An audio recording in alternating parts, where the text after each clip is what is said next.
소망이 끊어진 곳에서 이 선지자 시인은 소망을 발견했습니다. 너무나 큰 반전을 어저께 본문에서 저희가 만났지요. 오히려 그곳에서 그 낙심된 마음을 마음에 담아두었더니 오래된 기억 속에서 그는 소망을 발견했는데, 그것은 다름 아닌 변치 아니하시는 여호와의 성품, 인자와 긍휼이 무궁하신 그 하나님 때문에 그 안에서 바로 그 순간 정말 완전히 모든 세상이 바뀌는 그런 경험을 하게 되었습니다.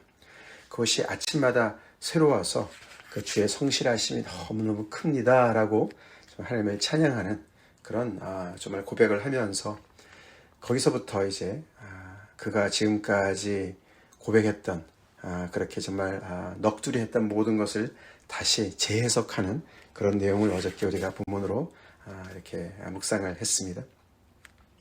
그러면서 이 고난 중에 어떻게 이 고난을 정말 바라보고 또 견뎌야 되는지, 어떤 자세로 정말 하나님 앞에 계속 나가야 되는지 그런 얘기를 쭉 하면서, 어저께 39절 결론에 살아있는 사람은 자기 죄들 때문에 벌을 받나니 어찌 원망하랴 라고 결론을 내렸어요. 우리의 현실 속에서 하나님의 통치를 의심할 수밖에 없는 여러 가지 불의하고 악의가 가득 찬 그런 것들이 많이 있지만, 그러나 화와 복이 다 지존자의 입으로부터 나오지 않은 것이 없다. 하나님의 절대 주권을 인정하면서 결국에는 죄가 문제다. 죄 때문이다. 그래서 벌을 받는 것이다 라고 얘기를 했습니다. 그러면서 그는 오늘 본문 40절에 또 다른 어떤 그런 전환을 이루는데, 갑자기 거기서 그는 우리라고 얘기를 합니다. 우리라는 말이 40절부터 47절까지 나오죠.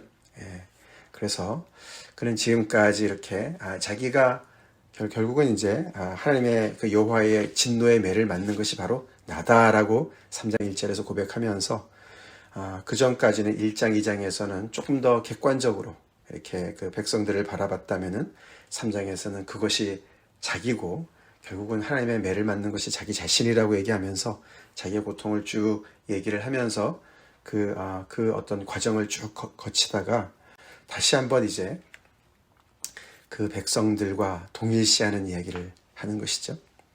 그래서 스스로 자기의 문제 속에 빠져서 결국은 그 모든 백성들의 문제가 자기의 것으로 그 정말 고통을 느끼면서 소망을 다 잃은 상황에 있다가 거기에서 하나님의 그 성품을 만나고 소망을 다시 발견한 다음에 다시금 우리로 넘어갑니다. 그래서 그 우리에게 공동체 자기 백성들한테 어떻게 보면은 자기가 깨달은 은혜를 나누는 것과 마찬가지죠. 뭐라고 얘기합니까? 40절에 우리가 스스로 우리 행위들을 조사하고 여호와께로 돌아가자. 자기가 받은 은혜를 함께 나누는 것이죠. 그래서 우리가 이렇게 이 모든 것들이 하나님의 통치를 의심할 수밖에 없고, 하나님의 절대 주권을 정말 우리가 의심할 수밖에 없는 상황이고, 정말 어디를 보나 다 정말 고통과 눈물로 가득 찬 그런 지금 상황이지만, 그러나 그 속에 여전히 하나님의 소망이 있고 하나님이 계시고, 그러니까 이 모든 것들이 또 우리의 잘못 때문이니까 우리 스스로 우리 행위를 조사하자, 살펴보고 여호와께로 돌아가자. 우리에게 진노의 매를 대신 그 여호와께로 돌아가자. 그렇게 얘기를 합니다. 이 시인이 정말 먼 길을 왔죠. 처음에는 너희들이 하나님께 큰 죄를 졌다. 너네 빨리 기도해라. 끊임없이 기도해라. 그렇게 얘기를 굉장히 이제 좀 제3자 입장에서 얘기하던 사람인데, 이렇게 자기 스스로가 그 고통을 정말 깊이 또 이렇게 경험하고, 그 속에서 좌절을 경험하고, 소망이 다 끊어진 것을 경험하고, 진노의 매를 맞는 것이 자기라고 얘기를 하고 고통 중에 있었는데, 그 속에서 소망을 발견하고 하나님의 인자와 긍휼을 발견한 다음에 어떻게 보면은 이렇게 객관적으로 봤던 그 사람들과 자기 자신을 하나로 묶으면서 우리가 해야 될 것을 얘기합니다. 이게 선지자죠? 이게 선지자입니다. 이 속에서 우리는 참 예레미야의 모습이 좀 보이고 또 더 나아가서는 우리 예수님의 모습이 보이지 않습니까? 우리의 질고를 지고 십자가를 지신 정말 하나님의 아들 예수님의 모습이 보입니다. 이것이야말로 진짜 하나됨을 보여주는 것이죠. 운명 공동체를 보여주는 것이죠. 그래서 우리 스스로를 돌아보고 여호와께로 돌아가자. 살 길을 제시합니다. 그것이 자기가 살 길이고 함께 살 길이라고 얘기를 합니다. 우리의 마음과 손을 아울러 하늘에 계신 하나님께 들자, 기도하자고 얘기하는 것이죠. 회개하고 돌아가자는 말은 회개라는 뜻입니다. 회개의 원뜻이 그거예요. 오던 길을 잘못된 줄 알고 돌이켜서 돌아가는 것이 회개인데 180도 이렇게 360도 돌아서는 것이 회개인데 바로 그것이 우리가 해야 될 것이고 그리고 그것은 또 하나님께 기도하는 그런 자리로 나가는 것이다. 그가 갑작스럽게 깨닫게 되고 소망을 찾은 다음에 이런 용기가 생기고 힘이 생긴 것이죠. 그래서 이것이 파워풀한 것이죠. 그래서 이 우리한테 우리가 같이 이렇게 하자라고 얘기하는 거 얼마나 힘이 있는지 모르겠습니다. 그렇죠? 굉장한 힘이 있는 그런 이야기입니다. 그냥 이야기하는 것이 아닙니다. 그래서 42절에 우리의 범죄함과 우리의 반역함을 주께서 사하지 아니하시고 진노로 자신을 가리시고 우리를 추격하시며 죽이시고 긍휼을 베풀지 아니하셨나이다. 현실을 이야기하는 것 같습니다. 그렇죠? 그 백성들이 처해 있는 그것이 바로 자기가 처해 있는 곳이고 그런 현재 상태를 이야기하는 것 같습니다. 기도를 시작하는 것 같습니다. 어떤 면에서는 기도를 아직도 하지 못하는 정말 제대로 하지 못하는 이 백성들을 대신해서 그들에게 기도의 말을 넣어주는 것도 같습니다. 그렇죠? 근데 여기 보면 우리의 범죄함과 우리의 반역함 결국은 죄를 자백하는 것이죠. 우리가 범죄했다는 얘기고 우리가 반역을 했다는 것이죠. 그런 자백을 하는 것이죠. 그러면서도 뭐라 합니까? 이런 것 때문에 하나님께서 우리의 죄를 사하지 아니하시고 지금 현재까지는 아직 사하지 않았다는 것이죠. 하나님께서 사해 주시지만 우리의 죄를 사해 주시는 분이 하나님이시지만 그러나 맨날 우리가 죄를 지으면 사해 주시고 이러는 거 아니지 않습니까? 그렇죠? 계속 오랫동안 쌓여온 죄가 있고 계속 경고했는데도 계속 죄를 짓고 밥 먹듯이 짓고 그렇게 해서 하나님의 진노를 촉발한 그런 상황이지 않습니까? 그래서 이들의 범죄와 반역함이 정말 깊어요. 정말 죄질이 나빠요. 그렇죠? 그러니까 주께서 그렇게 금방 사해 주진 않으시죠. 그렇죠? 노를 정말 천천히 내시지만 그러나 하나님께서도 시간이 필요하신 것 같습니다. 그렇기 때문에 그 결과로 하나님께서 사해 주시 않은 결과로 우리의 죄를 사하지 않으신 결과로 우리가 어떻게 됐습니까? 하나님께서 진노로 하나님을 가리셨다. 하나님께서 그냥 진노로 가득 차시고 그래서 우리를 추격하시고 죽이시고 긍휼을 베풀지 아니하셨습니다. 주께서 구름으로 자신을 가리사 기도가 상달되지 못하게 하셨습니다. 이들이 이렇게 적군들이 쳐들어왔을 때 얼마나 살려달라고 기도했겠습니까? 그렇죠? 그런 기도는 하나님께서 아직은 안 들어주셨어요. 그렇죠? 우리가 자녀들 혼낼 때 그렇죠? 계속 경고를 했는데도 대놓고 자꾸만 나쁜 짓을 하면 못된 짓을 하면 혼내지 않습니까? 매를 들지 않습니까? 그러면 이 자녀들이 매만 딱 잡으면 잘못했어요. 잘못한 게 아니죠. 그렇죠? 매를 모면하려고 하는 거 아닙니까? 매를 맞아야 되죠. 그런 상황이 되는 거예요. 여기 참 하나님께서 구름으로 자신을 가리사 구름은 하나님의 임재의 상징인데 오히려 그것이 기도를 막는 구름으로 얘기를 합니다. 하나님께서 그들과 함께 하셨던 그 임재를 거둬가셨다는 것이죠. 너무너무 무서운 얘기 아닙니까? 그래서 이 백성들이 하나님 살려주세요, 잘못했어요 라고 얘기는 하지만 이 빨린 소리인 것이죠. 하나님은 그들이 정말 중심으로부터 회개가 나오면서, 터져 나오면서 정말 잘못을 고백하고 하나님 앞에 구원을 요청하는 기도를 하기를 원하시는 것이죠. 그래서 지금은 마치 기도가 꽉 그냥 막혀 있는 것처럼, 하나님께서 듣지 않는 것처럼 그런 상황이 됐습니다. 그래서 결과로 우리가 문나라 가운데서 쓰레기와 폐물이 되었습니다. 그렇게 우리를 삼으셨습니다. 그렇게 만드셨습니다. 이렇게라도 기도를 하라는 것이죠. 그렇죠? 이렇게 기도를 하라. 마치 하나님에게 뭔가 하나님 때문에 우리가 이렇게 됐습니다라고 얘기하는 것 같지만 결국 이것은 하나님께서 사해 주지 않으셔서, 아직 우리의 기도를 들어주지 않으셔서, 하나님께서 사해 주시고 기도를 들어주시겠지만 아직은 정말 우리가 이런 큰 벌을 받고 있는 상황입니다 라고 얘기를 하는 것이죠. 뭔가를 제대로 깨닫고 기도하는 것이죠. 땅을 치고 후회하고 정말 잘못한 것을 뉘우쳐야 되는 것이죠. 그게 참 인간인 것 같아요. 그렇죠? 그만큼 인간은 미련한 것 같습니다. 저 자신을 비롯해서 정말 내가 직접 당해보지 않으면, 겪어보지 않으면 참 모르는 게 너무나 많은 것 같습니다. 그래서 하나님께서 이런 육신을 입고 있는 인간을 이런 과정을 겪게 하시는 거예요. 이들에게는 70년의 복역의 기간이 꼭 필요했다는 것이죠. 우리의 모든 원수들이 우리를 향하여 그들의 입을 크게 벌렸나이다. 그래서 두려움과 함정과 파멸과 멸망이 우리에게 임했습니다.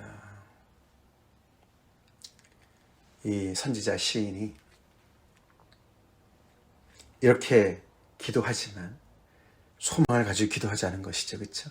왜냐하면 하나님의 인자와 긍휼이 무궁하신 것은 확실하고, 그것이 아침마다 새로운 것이, 그 성실하심이 확실하고, 그렇기 때문에 지금 현재는 이렇지만 하나님께서 사하실 때가 있을 것이고 기도를 들으실 때가 있을 거니까 지금 이런 상황이라 할지라도 하나님께 나아가자. 그렇게 우리 행위들을 조사하고 여호와께로 돌아가자. 우리의 마음과 손을 동시에 하나님께 들자라고 얘기를 하는 것이에요. 우리 이 말씀을 우리 상황에 적용시킵시다. 아멘. 하나님께서 기도를 해도 듣지 않으시는 것 같고 우리의 죄를 여전히 기억하시고 사하지 않으신 것 같다 할지라도 거기서 절망하지 말고 이 시인의 말을 듣고 우리가 거기에서 하나님을 향해서 돌아갑시다. 회개합시다. 기도합시다. 그래서 이 3장의 이 중요한 내용들이, 정말 소망이 가득 찬 내용들이 이렇게 이들의 그 현실 속에 적용을 이렇게 하고 있는 것이에요. 그렇죠? 그래서 이렇게 하나님 앞에 나아가자. 그러면서 또다시 그는 자기 이야기로 넘어갑니다. 시인은 또다시 내 백성, 나의 원수들, 이런 얘기로 48절부터 돌아가는데, 또다시 이제 이 백성들과 약간 거리를 두면서 딸 내 백성의 파멸로 말미암아 내 눈에는 눈물이 시내처럼 흐른다.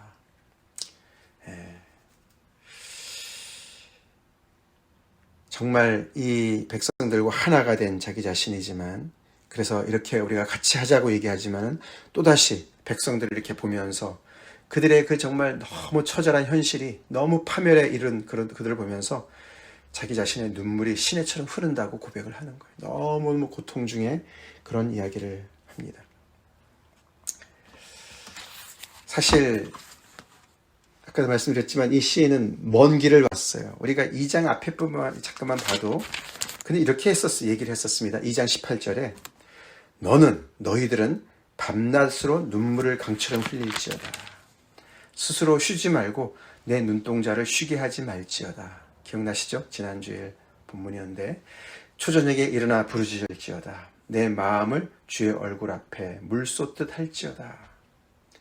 그래서 너가 이렇게 기도하고 너가 이렇게 정말 마음을 쏟아서 그렇게 눈물을 흘리면서 하나님 앞에 아뢰라. 너 그렇게 해야 돼. 너네 그렇게 해야 돼. 라고 이렇게 얘기를 했던 사람인데, 이제는 자기가 그렇게 하죠. 자기가 그렇게 기도를 하고 자기가 그렇게 눈물을 흘리고, 그렇죠? 이 백성의 그 파멸의 아픔이 정말 자기 것이 된 거예요. 자기가 그렇게 기도를 합니다. 49절, 내 눈에 흐르는 눈물이 그치지 아니하고 쉬지 아니한다.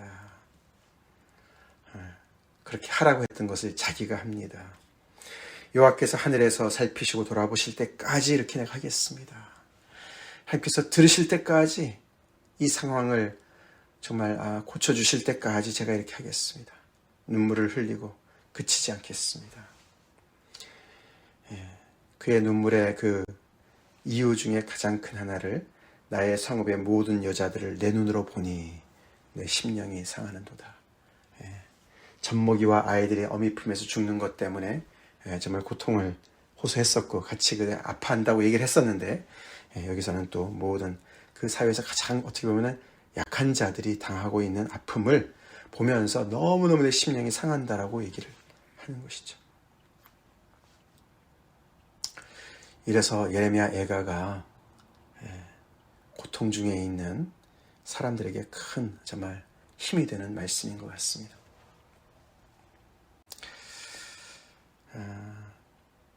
이런 선지자가 있어서 감사하겠죠, 그렇죠? 감사합니다. 자기들의 고통에 지나가는 행인들처럼 꼴 좋다 이런 사람들이나 있고 자기들을 집어삼킨 원수들만 있는 세상이 아니어서 감사한 것 아닙니까, 그렇죠?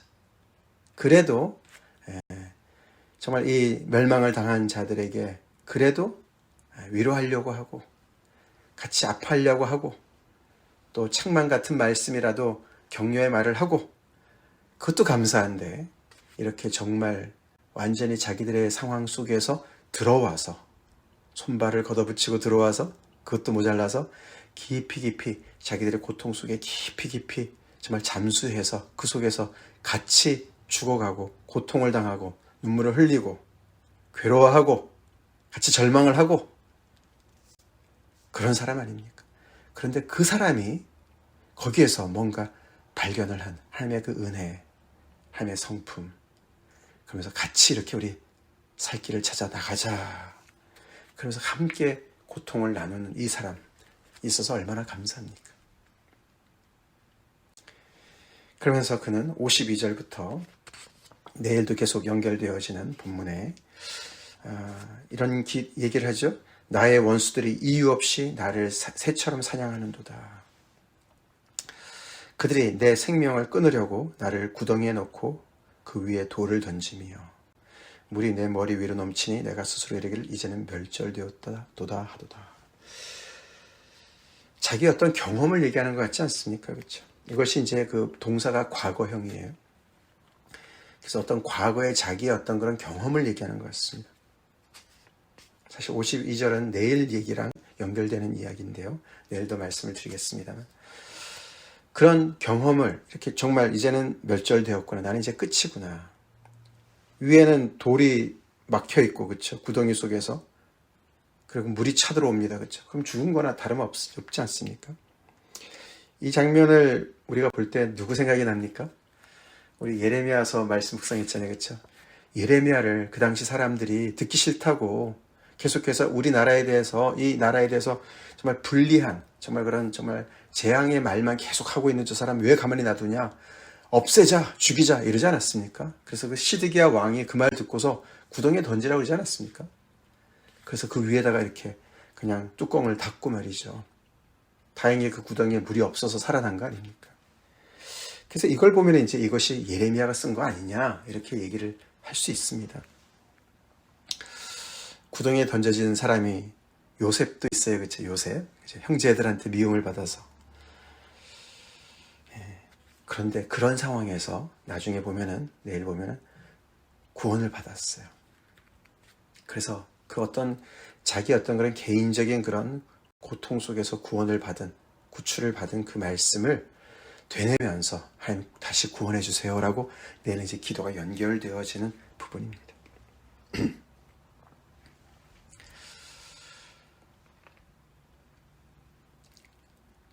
자, 오늘 우리 이 말씀을 묵상을 우리가 하면서 바로 그래서 이 이야기가 이 선지자 시인이 결국은 예레미야일 수 있겠고 이런 비슷한 상황 속에서 정말 우리 각자의 그런 정말 문제 속에 깊이 깊이 들어오셔서 우리와 공감하시고 우리의 문제를 자기 자신의 문제로 삼으시고 우리를 구원하신 예수님이 바로 이 모습이 아니겠습니까? 아멘이시죠? 예수님이 잡히시기 몇 시간 전에 제자들의 발을 씻기시는 장면 우리 몇 주 전에 배웠습니다. 지난주 우리 청년부 모임 때도 그 말씀을 같이 나눴습니다. 그 제자들의 발을 씻기시는 그 장면은 십자가의 의미를 가르쳐주는 그런 구체적인 행위라고 말씀드렸죠. 상징적인 행위, 실질적으로 했지만 그것이 뜻하는 실질적인 의미는 그렇게 어마어마한 것이었습니다. 우리의 낮은 자리까지, 더러운 발과 같은 우리의 심령 상태까지 무릎을 꿇고 낮아지시고 우리의 발을 씻겨주시는 주님이시죠. 지금 오늘 이 선지자 시인이 우리가 3장에서 보는 그 시인의 모습이 그런 거 아닙니까? 객관적인 모습도 있지만 또 그들과 하나인 이 선지자, 그렇죠? 백성 중에 하나니까 하나죠. 그런 하나님의 말씀을 받는 사람이니까 선지자입니다. 근데 그와 같이 정말 하나님의 아들로서 말씀이신 그분께서 육신을 입으시고 이 땅에 오셔서 우리 중에 하나가 되시고 죄가 없으신 그분께서 우리의 죄를 공감하시고 우리의 정말 그 죽음을 대신 감당하시고 이렇게 우리 나를 따라오면 영원한 삶을 살 거야. 나랑 같이 살 길로 나가자. 여호와께로 돌아가자.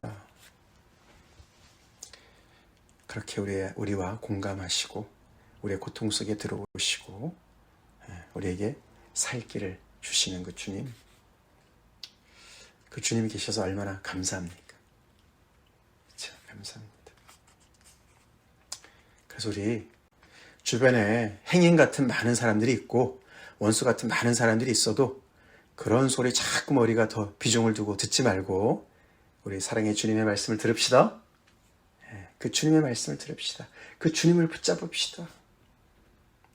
더 나아가서는 주님이 내가 행한 것처럼 너희도 행하라고 말씀하셨습니다.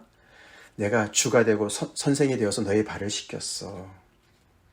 우리가 예수님처럼 다른 사람의 죄를 위해서 내가 십자가를 지어서 대속을 이루는 건 아닙니다. 당연히 그렇죠. 그건 우리가 할 수 있는 것이 아닙니다. 그러나 주님이 말씀하시는 것은 그처럼 서로 사랑해. 내가 이렇게 했는데 너네가 뭐 어려울 게 있냐. 내가 주고 선생인데 너의 발을 씻겼는데 너네끼리 왜 발을 못 씻기냐. 그 교만한 마음을 내려놓고 내가 뭐라고 누구를 무시하고 멸시하냐. 그 교만을 내려놓고 우리 주님께서 하신 그 말씀대로 우리 또한 옆에 있는 지체들의 고통 속에 이렇게 들어갑시다. 십자가의 사랑으로 들어가야 돼요. 구경꾼으로 서 있지 맙시다. 계속 그래서 구경꾼만 있으면 우리는 그 사람을 이해할 수가 없고 이해 못하니까 계속 판단만 하고 정죄만 합니다. 그렇죠? 꼴 좋다.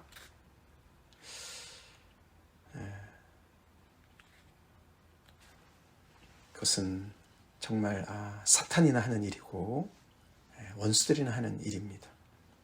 우리 그거 그만두고 예레미야가 말씀을 묵상하는 이 말씀, 오늘 우리 이 매일 성경에 여호와께로 돌아가자, 그게 제목인데 우리 오늘 이 말씀을 기점으로 해서 우리 돌아갑시다. 그래서 우리 주님이 우리에게 주신 은혜를 따라서 우리 주변의 사람들을 그렇게 깊이 깊이 그들의 삶 속에 아픔 속에 간섭하라는 것이 아니라 그들과 사랑을 가지고 공감하고 그 문제가 내 문제가 되고 아파하고 그 속에서 우리가 또 하나님의 소망을 같이 나누고 같이 우리 여기서 이 문제를 같이 우리가 관통하자, 꿰뚫고 돌파해서 우리 생명으로 나아가자. 그렇게 우리 함께 나아가는 우리가 됩시다. 다 같이 기도하겠습니다. 하나님 감사합니다. 오늘도 생명의 말씀으로 우리에게 산 소망을 주시고 우리 자신의 문제 속에 깊이 들어오셔서 우리에게 살 길을 허락하신 우리 주님을 또 바라보게 하시니 감사하며 또 그 주님의 은혜를 따라서 우리가 어떤 삶을 살아야 되는지 또 가르쳐주시는 하나님께 감사합니다. 하나님, 오늘을 기점으로 우리의 삶이 변화되기를 간절히 기도합니다. 여호와께로 돌아가기 원합니다. 예수님 닮기 원합니다. 예수님께서 우리의 발을 씻겨주신 것처럼 우리 또한 옆에 있는 지체들의 발을 기꺼이 감사함으로, 정말 아버지 감격함으로 섬기고 씻기는 정말 아버지 참된 주님의 제자의 삶을 살게 하여 주시옵소서. 예수님 이름 받들어 간절히 기도 올립니다. 아멘.